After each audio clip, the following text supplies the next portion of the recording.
I like my chicken with rice and lemonade. That's what she gets when she shows don't jump. I gotta go, yo, Put me up, put me down, put my feet on the ground. Oh, yeah. Put me up, and make me happy. Come on. Put me up, put me down, put my feet on the ground. Put me up, put me on, and make me happy. Let me hear you sing. Yeah, yeah, yeah, Coco Jumbo. Yeah, yeah.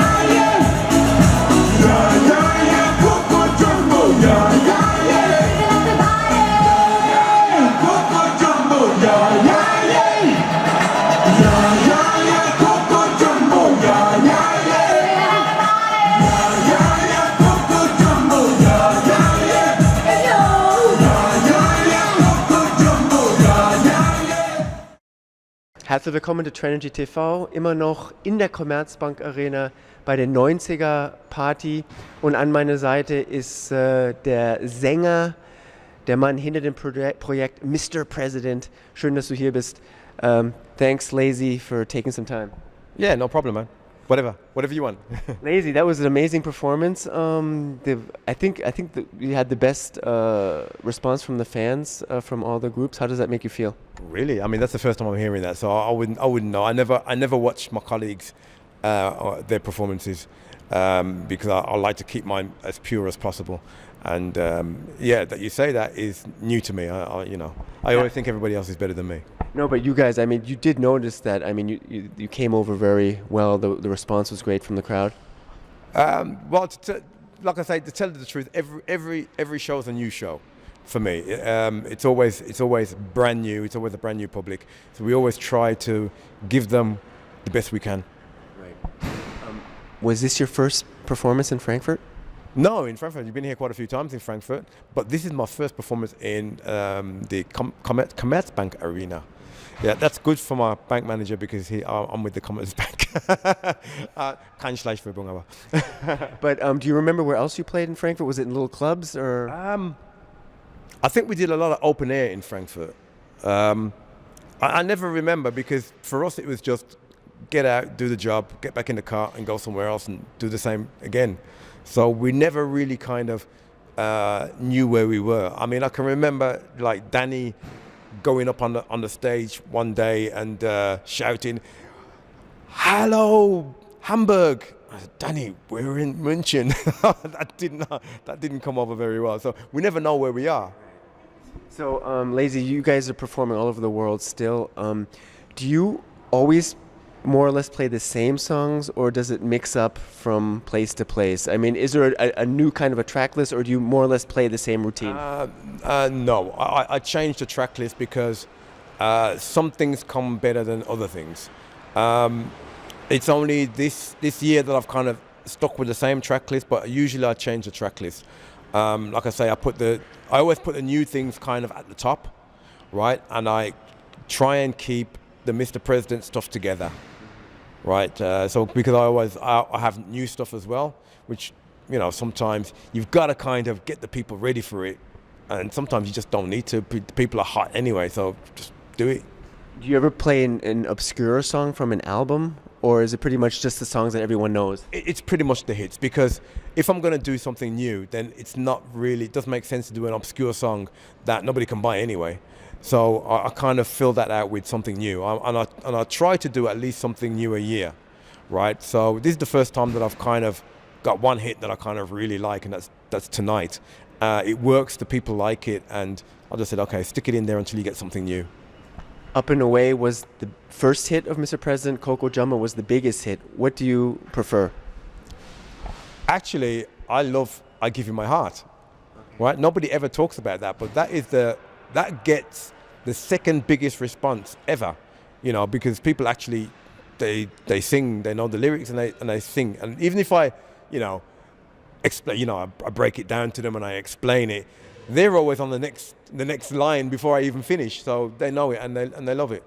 The performance was very cute tonight with Erica on that song, because I think that was with the magic wand. Yeah. Is that something that you came up with, or is that something that Erica came up with? No, that's actually something that the Miezekatze guys came up with. They actually, because I don't know, I get on with the guys from Miezekatze that does the 90s. I've done a lot of shows with them. We were pretty good friends, and actually they were hiding behind the mixing board, and they're like, "Yeah, don't worry, take that," and we were like, you know, if I'd gone on, I would have taken a lot of things like panties and stuff like that. We do a lot of stupid gags. You also did a solo performance. You're in very good shape for your age. I mean, how do you keep in shape so well? Drink a lot of water. That's a lie. No, I actually do a little bit of fitness. I've got to thank my mom and dad for my good genes. Not these ones that I got on now, but my genealogy. I do keep fit, and I think you'll find that people working in music do look after themselves a little bit more because they have a lot of time on their hands. That's just a pun there, but you know, people in music do seem to look younger because they take care of themselves, because they have to present themselves. So that's what I try to do.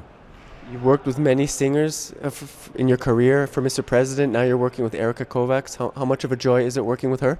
She's absolutely brilliant. I mean, she gets it exactly. Actually, she was a kind of emergency singer. All right, I was in Hungary and I didn't have a singer because my singer got stuck at the airport. Somebody called her up and said, "Yeah, do you want to sing?" And I thought, okay, good. I've got a solo set, so I'll just do a solo set and maybe one number from Mr. President, and then keep it, do a shorter show. And when I asked her, "Yeah, do you know this, and do you know this, and do you know this?" Yeah, I know it. I thought, oh my God, okay, good. Let's see how this is going to work. And she killed it. She got on the stage and it was like she was with me 10 years ago. She knew every song, every word, everything. That's what you probably like to see when, your future partner knows everything so well. I mean, the thing is, she was a fan. She was a big fan, and you're in this job, and you kind of don't realize how much your fans know. You think your fans are like they're fans for the time that you're a star, and then when you're gone, that's it. It's over. They've got somebody else. But fans, if you're fans are basically forever. As long as your music lasts, your fans are gonna last. Lazy, how do you explain this resurgence of the 90s music? It seems like in the last years it's gone higher and higher and it's getting more popular. How do you explain that? Basically because the 90s was really the best time it was the best economical time. It was the best time for music on a whole. Remember videos? Yep. Those days you had a video TV, MTV played videos. Right, you even had a station that opened up specially for the 90s, and Viva was that station, and they only played video. So everything was geared around that kind of media, and there wasn't like MP3s and blah blah blah and this. It was records, vinyl, and CDs, and that's all it was. Right, and if you wanted to see the artist, you watched MTV, and that was it. What do you miss most from that time? You guys were so successful.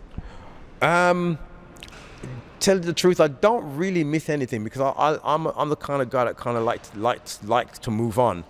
The only problem is where is it moving on to? Because there is so much music out there right now that I think that's the reason also why the 90s are coming back, because there's just so much of it out there. Music is very, very short-lived. It's like you hear a song today and it's gone tomorrow. tonight Snap was here. They had already massive hits before you guys had your first hit. Yeah. What was your how did you grow up with Snap? I mean, before you had your first hits, I mean, how important were they for you? They were very important because they filled my dance floor. I used to be a DJ, right? So, you know, I had the kids would come in, right? So I would play a commercial set. I had to have Snap. I had to have The Power. I had to have Oops Upside, and I had to have the one that they always play. I can't remember it, but they had so many hits. But there were 3 hits that I always had to play. And you know, even when I stopped being a DJ, anybody asked me, Darryl, do you want to play for a bit? Oh, okay, no problem. I always grab a Snap record, and I grab a Dr. Alban record, and I grab a Hathaway record. And those are the guys that I know well, and their hits are strong. You guys all stick together. I mean, when you meet each other at other gigs from your colleagues from the '90s. Yeah, definitely. I call if anything's happening, and I'm like, if I know that I'm going to, like, for example, Moscow, I know that Alban's always there, and I know that Hathaway's always there, so I'll give them a call. Are you in Moscow? Okay, maybe we can meet up. And I mean, if they have anything interesting, they'll call me and, yeah, Delroy, we're looking for a singer, or do you need a singer, or do you have this, or do you have that? So we kind of interchange, intermix, and it's like a small family. Who do you get along best with? I get on with those 3 guys equally well, right? Dr. Alban is a really nice guy. Hathaway's like my brother, and then of course you got Snap. Penny is a great girl. And the rest of everybody else are just cool. When you heard the finished version of Up and Away, did you know it would be a hit? The finished version. In fact, that was the rock version, right?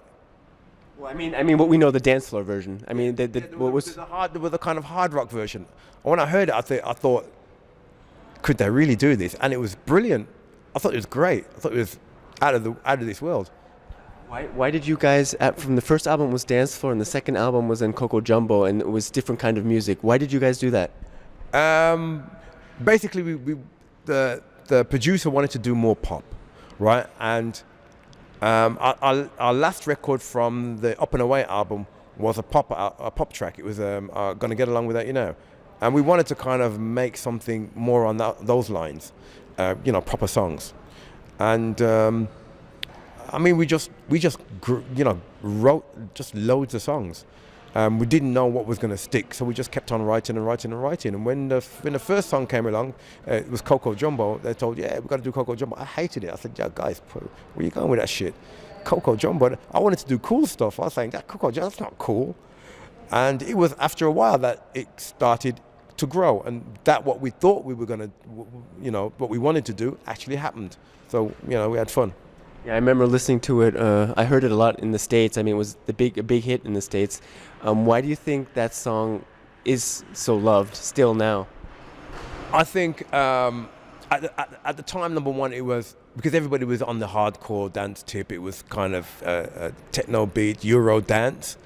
And we broke from that tradition and brought something, especially on the German market, brought something kind of laid back and chilly and summery that everybody could sing, right? There were 2 records that did that, and that was Margarita and Coco Jumbo, right? And I was kind of amazed that everybody actually got Coco Jumbo. I thought, that's never going to happen, right? And it was amazing how it happened. It just happened. For me, the best 5 dance floor acts were Snap, Culture Beat, 2 Unlimited, La Bouche, and you guys, Mr. President.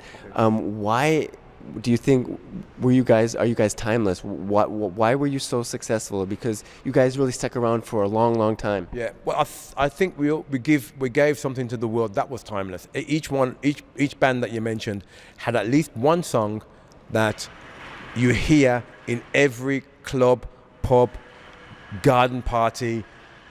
It was because it's the signature of the 90s. Right, Snap had their signature, La Bouche had their signature, and everybody had a massive hit, and each one of us had a worldwide hit as well.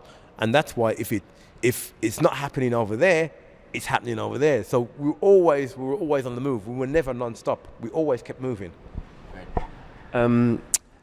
with looking back at some of the rappers, or actually no, you're coming out. You just finished a new song under your name. Tell a little about that. A little promotion. Yeah, I mean, I did one a couple of years ago called Tonight, which I played here tonight, and I always try and do at least a song a year, right? This time I'm doing a song with Erica, right? That's why, because we want to push Erica a little bit because she's very, very talented and she's absolutely great on stage. So I want to give her her own song, and we're doing a song together, which is she's gonna be good. It's with a Polish producer, and later on we're doing a song together with a Hungarian producer. So we're kind of mixing it up a little bit.